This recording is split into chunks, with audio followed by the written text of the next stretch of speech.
Okay, good morning mga kagulay. Ito po ang ginagawa ng asawa ko. Siya po ay nagtatanim ng, hindi ko alam kung anong halaman to.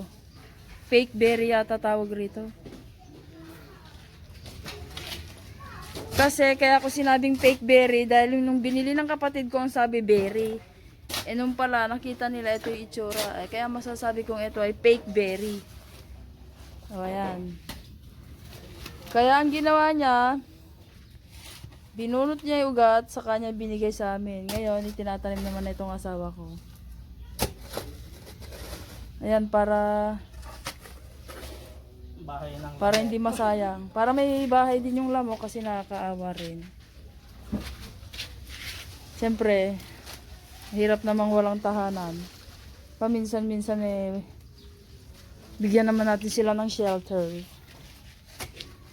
Sa katunayan mga kagulay, kami ay naghahanda na para umalis. Kaya lang itong asawa ko ay talagang naghahanap ng pagkakabisihan ito.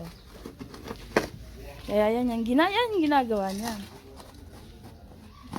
Nagtatanim siya ng fake berry. Kala ko talagang berry. Yung pala fake. Ayan.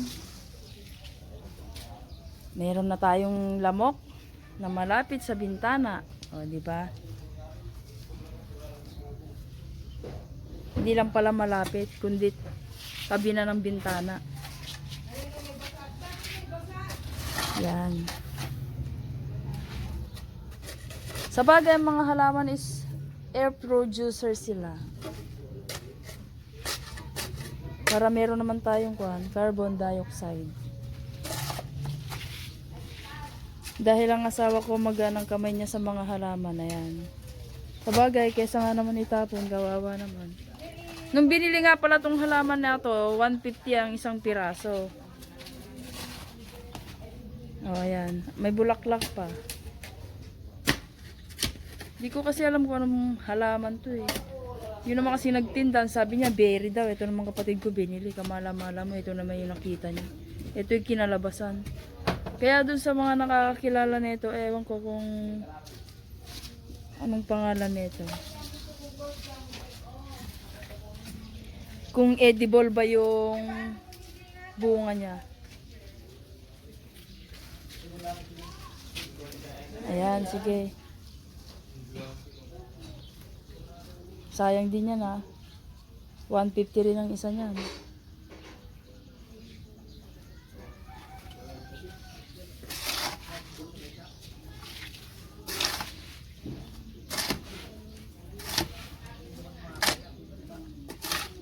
Ayan, meron na tayong magiging lamok soon. Net, halika na. Uwi na, alis na tayo. Okay, ito na nga pala. Nakahanda na yung mga kakailanganin namin sa bukid. Ayan, meron na kaming yelo. Ayan na yung yelo. Ayan.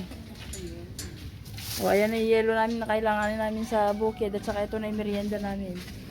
Pichi, pichi. Ready to go na kami. Natali ka na. Sakay ka na.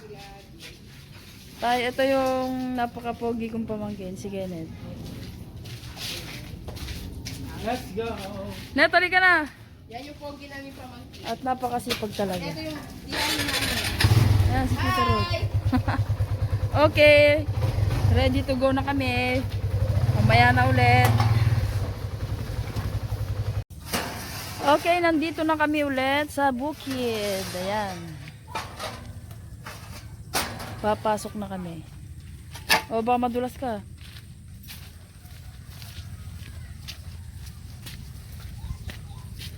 Kasi umulan kahapon, kaya basa yung lupa.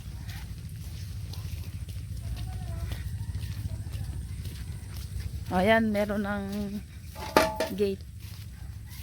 Dinagdagan namin ng pinakakanya, tulos.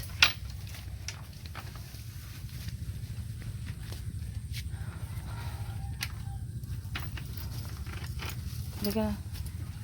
O bakit? Wow, mali. Batak lalabas. Kalalabas. Ayaw mo yatang Ayaw mo yatang mag-duty sa bukid ah.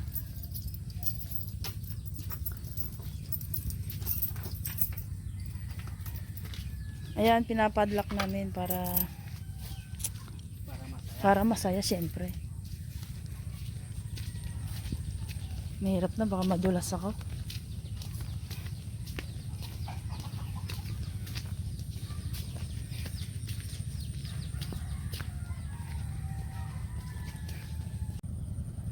Okay mga kagulay, ito nga pala yung naumpisahan ng septic tank. Yan. Nilagyan na muna ng yero kasi umulan ng 2 araw para hindi siya matibag. Kasi matitibag itong lupa pag naponduhan ng tubig. Inumpisahan na yan. Ngayon, ang ginagawa naman nitong asawa ko, gumagawa siya ng tali para tatalian yung mga sitaw na kakapit na sa balag. Dahil yung mga sitaw namin, ayun, yung iba instead na sa balag kumakapit sa damo, kaya tatalian siya. Yung iba kasi natalian na, yung iba hindi pa. O, ayan. Ayan, tinalian siya ng plastic straw. Ayan o, kumakapit na. O, yung iba o. Ayun, sa damo siya to kumakapit. Kaya yan, naghahanda yung asawa ko ng panali para matalian tong mga to. Gaya nito mga to. Ayan o. Kaya kailangan itali. Ayun yung okra, ang lalaki na. Ayan ang aming ginagawa sa araw-araw. Nakakatuwa lang tingnan na itong mga pananim namin. Parang kailan lang tong sitaw, ngayon kumakapit na sa balag. Nakakatuwang tingnan to pag may bunga na. Ayan. Bisitahin natin yung talong. Tignan natin kung ano na itsura nila. Saglit lang. Ito yung mga sitaw namin. Yan.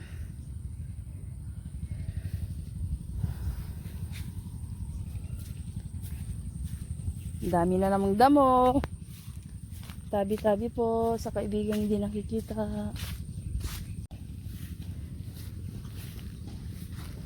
Okay, ito na yung talong. Ayan. Tumataas na sila sa wakas. At syempre, hindi rin nagpatalo tong damo. Pagkatapos namin magambulan yung pinaka last part na talong na hindi pa namin na gambulan, balik kami uli rito. Gagambulan uli namin to, tapos aabunuhan ulit. O, di ba ang lalaki na nila?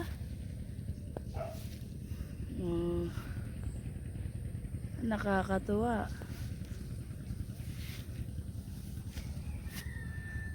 Parang kailan lang sila maliliit oh. Ngayon ganito na sila. At least lumalaban sila dito sa damo. Daming damo oh. Nakakatuwa ang tignan na itong mga talong. Oh, eto rin itong mga tong lilit na ito nung nakaraan. Okay, nawa ng Diyos. Lumalaban sila. Malalaki na.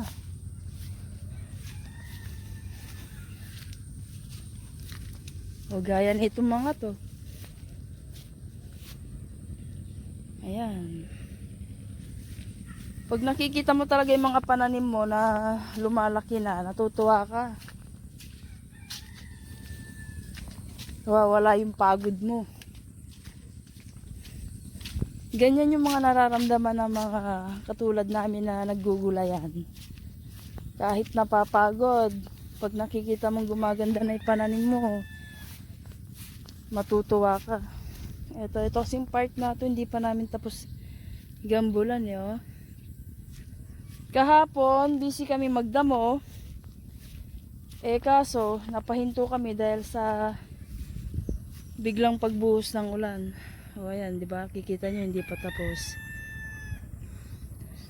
Pagkatapos namin magtali ng sitaw ng asawa ko, ayan, pupunta na kami rito para tapusin itong pagdadamo rito ng mga talong at paggambol.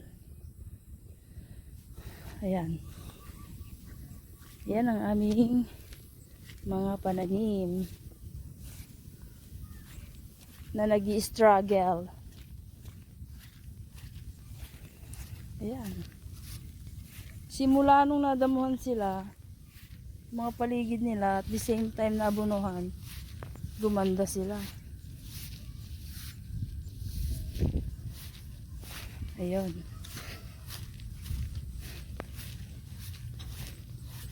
Tapos eto nga palang talong dito sa may plat. Ginambol namin to dahil natutumba yung katawan. Tutumba yung puno niya dahil doon sa pinaka papuntang ugat, maliit siya. So, pag malakas ang hangin at umuulan, nahiga siya. Mapuputol yung katawan. Kaya ang ginawa namin, ginambol namin para ayan, di sila matumba. O, ang lalaki na ng talong dito. Ayan.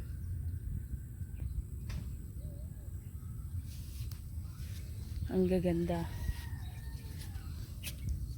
Ay, napakan ko tong talong, kawawa naman. Di ko napansin ah. Okay, ayun na yung asawa ko. Tinatalian niya na yung sitaw.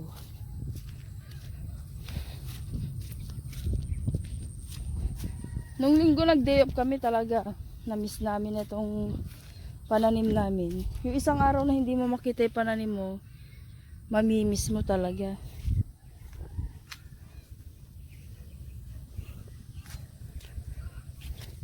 Nakakamiss kasi. Oh, eto na yung okra.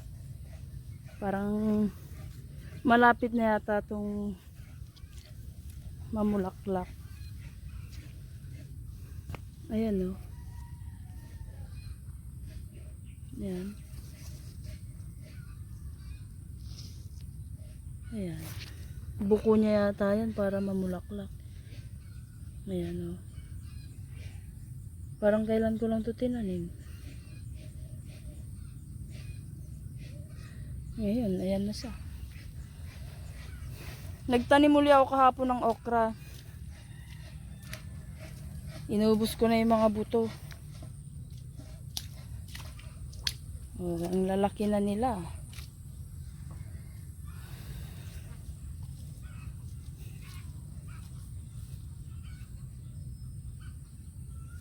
Nakakatuwa itong okra. Ayan. Hindi ko alam kung bulaklak ba ito. Pag mumula ng bulaklak o pag mumula ng bunga.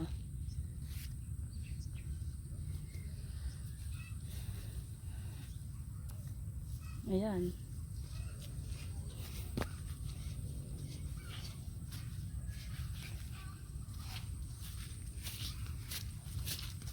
O, yun na yung asawa ko. Nagtatali na siya ng sanga ng sitaw. Ay, hindi pala sanga. Nagkamali ako. Talbos. Nakakapit sa balag. Ba't ba sanga nasabi ko?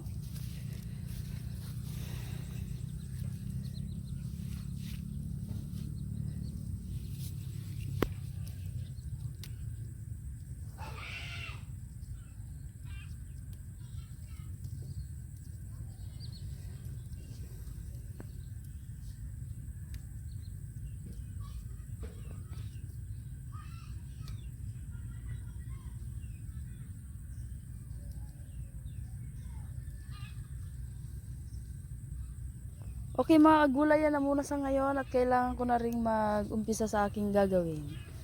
Maraming salamat at magandang araw.